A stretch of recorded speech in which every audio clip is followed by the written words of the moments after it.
Right, what's happening, guys? Welcome to another episode of Sensible Investing. My name is Jesse, and today we're going to be talking about investing in India. And the reason why I'm excited about investing in India is, and we'll cover all of this very shortly in the video, is because that I think that at the rate that India has to expand and the room that it has to grow, I believe that it's going to take on a very similar trajectory to what China has done and basically rival with China in a few short years to be either the world's, second largest or second largest equal or third largest economy. So I think there's a lot of room to grow. So guys, before we get into the video, if you're enjoying my stock analysis videos, make sure you take a second to drop a like button and share the love and leave a comment and hit the subscribe button. It really helps the channel grow and it helps me to make more of these videos for you. Okay guys, so let's get into it. So first of all, why invest in India? And I think the answer is really simple and really straightforward. And as I mentioned at the start of the video, if you have a look at some of these stats below, you'll actually see that India's GDP and its rate of urbanization and its need to grow its infrastructure is going to grow exponentially as both the population grows and the rise of the India's middle class. Very, very similar to how China grew. And as a result, they're going to require a lot of things to get them there, right? So as you guys can see, this is just a sample of everything that India will need in order to urbanize at the rate that it wants to and increase the GDP and also the per capita income at the targets that it wants to set for itself. Furthermore, on top of that, as you guys saw with China, very similar to China, who has 1.4 billion people.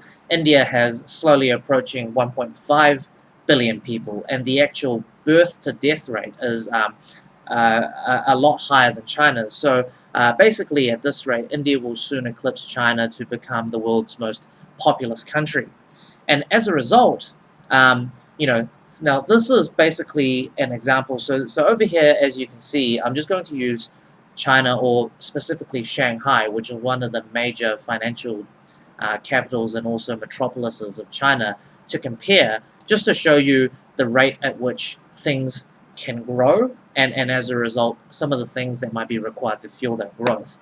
And as you guys can see over here to the left-hand side, this was Shanghai back 20, 30 years ago.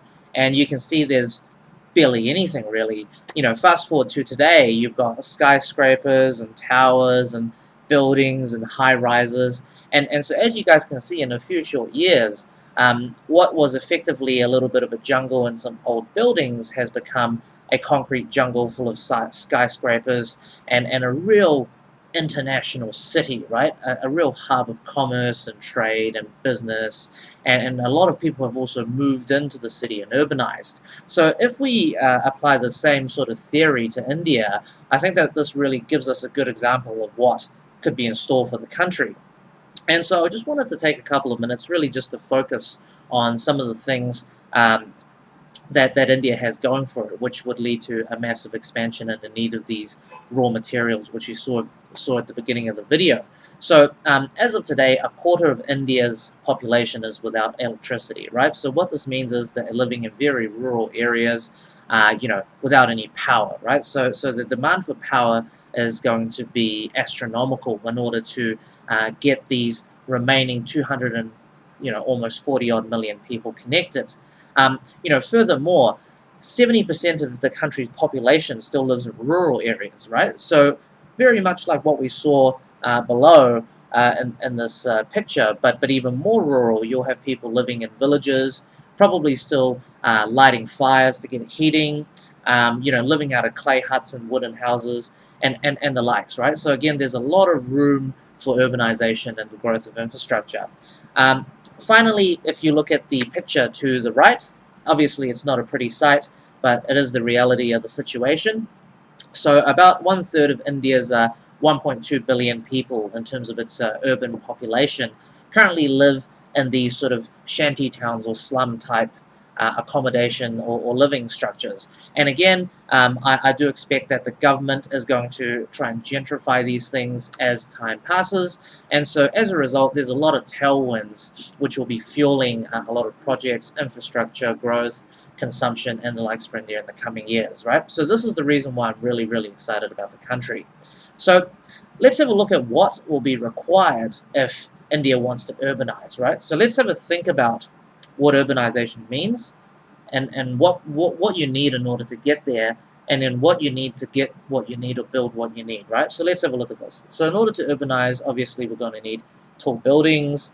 In order to build these tall buildings, you're going to need the materials, right? So you're going to need the foundations, the concrete, the pillars, the extrusions, all of the little connections, the different rooms. You're going to need to connect it with power, right? You're going to need to fuel the buildings, the lights. So you're going to have to get that power either through wind or coal or, which is thermal or hydro, whatever it is, right? You're going to need power to fuel it. Furthermore, if you're going to urbanize and you're going to turn these rural areas into cities, then obviously you're going to need roads, right? You're going to need highways and railways and transport. These buildings, right? People, if they're going to get connected to the power grid, they're also going to want to connect to the internet, right? So they want to connect with the world and they want to globalize. And as a result, you're going to need technology, right? Things like data centers, computing equipment, smartphones, smart devices, connected devices, all the sorts, okay, and more. And finally, you're going to need things like logistics, right? So you're going to need transport, whether it be by air or by rail, by road. You're going to also need the different logistics either to deliver goods, right? Because as people urbanize, they're going to shop, they're going to consume, etc., etc. So in order to get there from the sort of very rural situation to a very urban situation, there's going to be a lot of things that you need. And to put it simply, all of these things can be summarized in one word, which is commodities, okay? So in order to build these buildings, you're going to need concrete, steel, copper, base metals, all of the likes, right? Food, you're going to need fuel, you're going to need gas for heating, oil, etc. And as a result, the massive shift from rural to urban, you're going to need a lot of commodities because there are so many people in India and there's so much that needs to be built.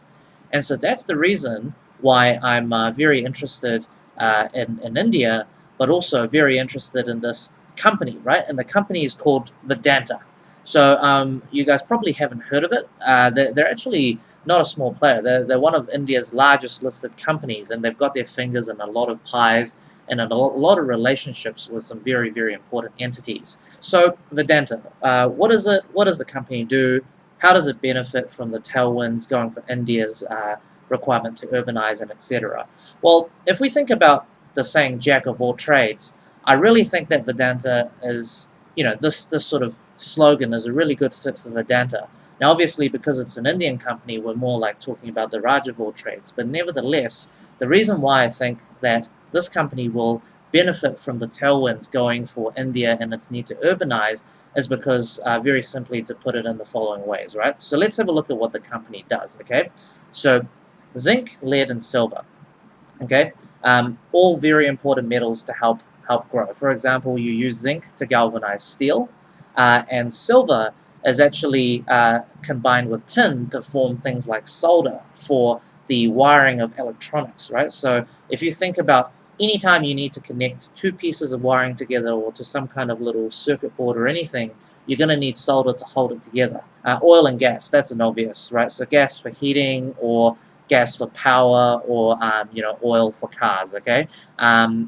Aluminium, again, very important metal, very light, very strong, used for building airplanes, extrusions, whatever. Power, again, that's sort of self-explanatory because people need power to urbanize and live in these big cities and these big buildings. Iron and copper, again, very simple, right? So the iron ore helps to make steel. Steel makes construction possible, and copper has to do with a lot of electrification, right? So all of the wiring in your vehicles, for example, or in your home, to carry power from one end to another, you're going to need copper. So basically, Vedanta does all of these things, and all of these things are relevant to urbanization.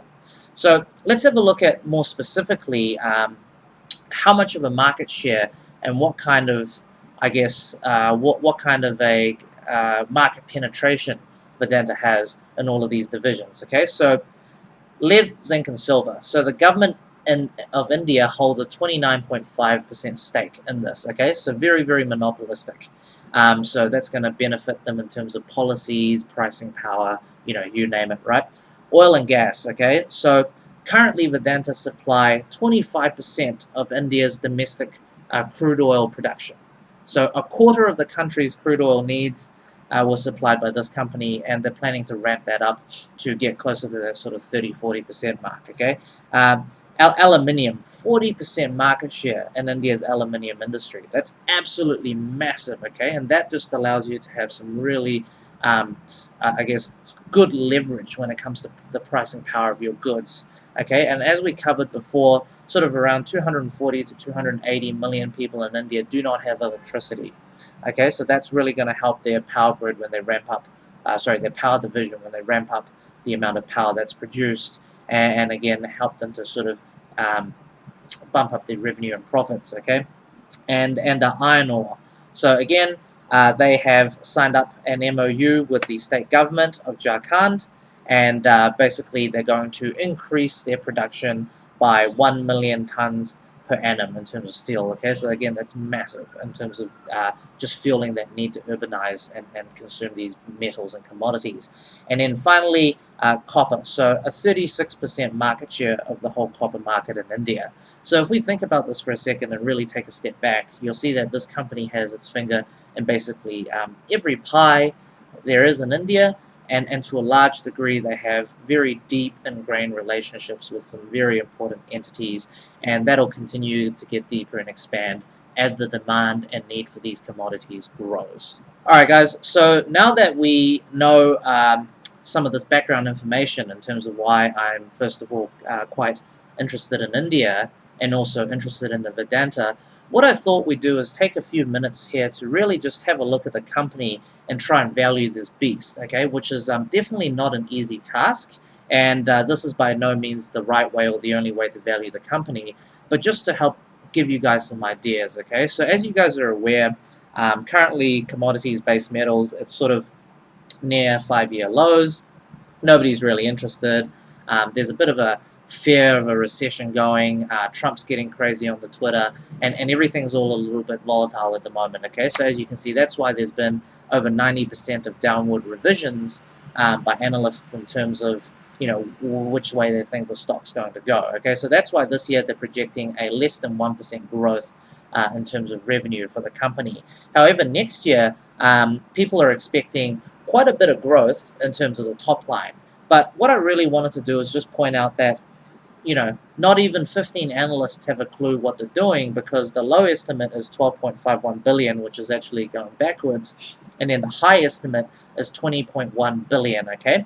And the reason why I wanted to focus on this point is because it really just shows you how volatile the commodities market is, and how, I think if you were to invest in Vedanta, it's more so a call option on India and commodities rather than the company itself, okay? Because its profitability is largely driven by the commodities market. So timing is more so important in this one rather than the actual quality of the company. And also the quality of the assets is equally important, okay? So I think that's something that we should keep in mind.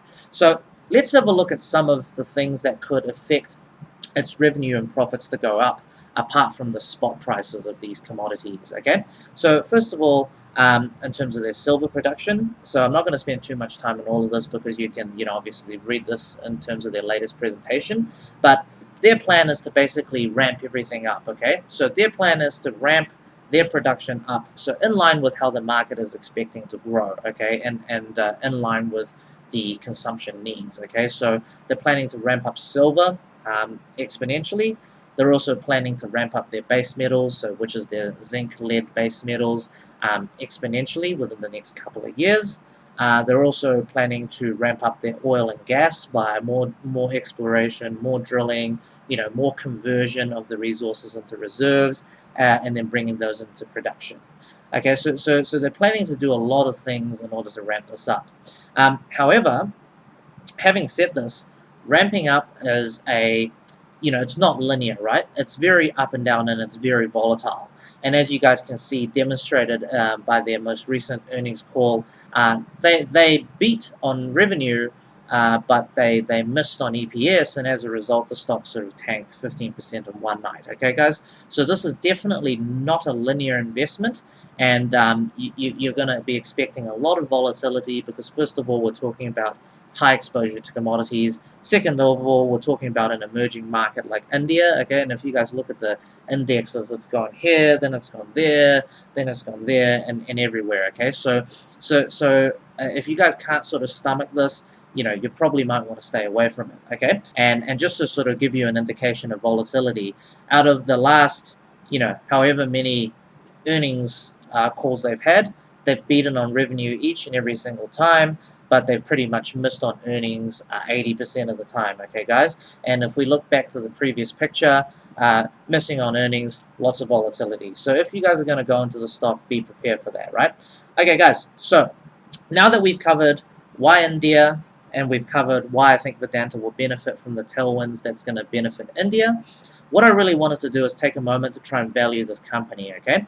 And just keep in mind, this is a very complex company to value, and it's pretty much near impossible to get it just right. So I just wanted to play around with some numbers to give you an indication of what we're looking at here, okay? So first we're going to look at the screenshot, and then I'm going to go into the actual spreadsheet to play around with some of the numbers, just to give you an indication of some of the variables, okay? So guys, I've used a very, very conservative discount rate of 12%, and as you guys can see, I've also listed.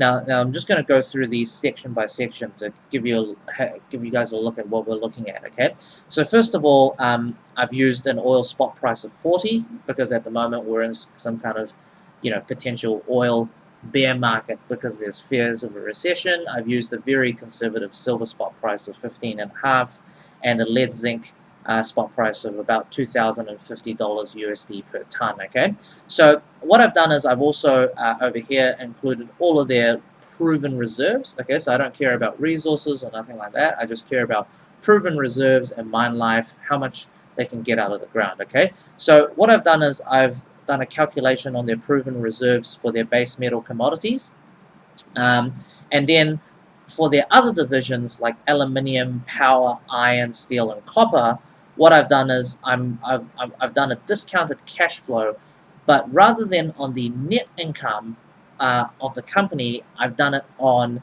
the gross revenue and then calculated it based on their margins. And the reason for that being is because this company has so much variability in terms of the margins, driven by things like spot price on the power market, spot price on the commodities market, that and all of the different divisions have very, very different margins, okay? So a movement in basically the spot price of the base metals or the spot price of oil can really affect the margins. So I think it's probably a little bit more accurate to actually take a range of the different margins that they've traded at in the last sort of 3 years, which was 15% back in 2017, 12% net margin 2018, and as of recently 10% net margins in 2019, and then calculate that based on their revenues and the actual total amount of base metals and oils in the ground, okay?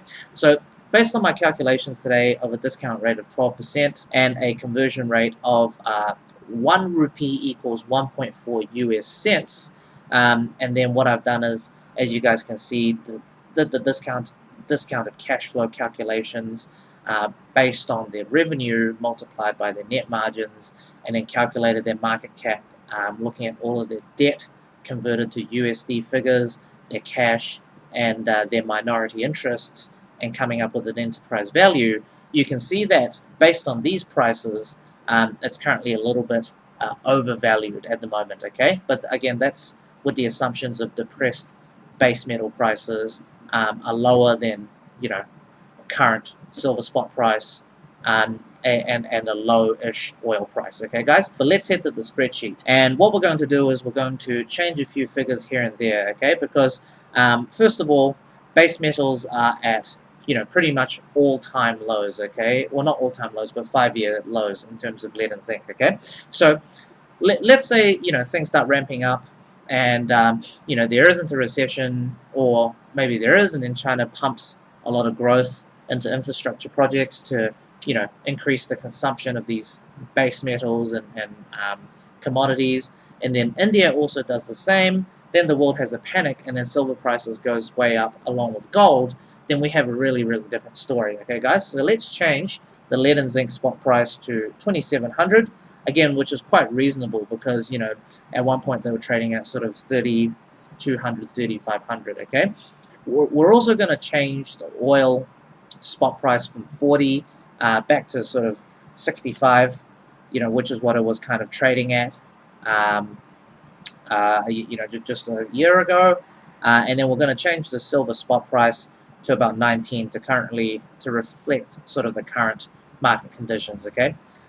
Furthermore, we're also going to change the growth rate to match what we saw before, which was sort of India's GDP projected to grow 9% year-on-year compounded, okay? We're not going to do 9, we're going to be a little bit more conservative, and we're just going to say 7.5, okay?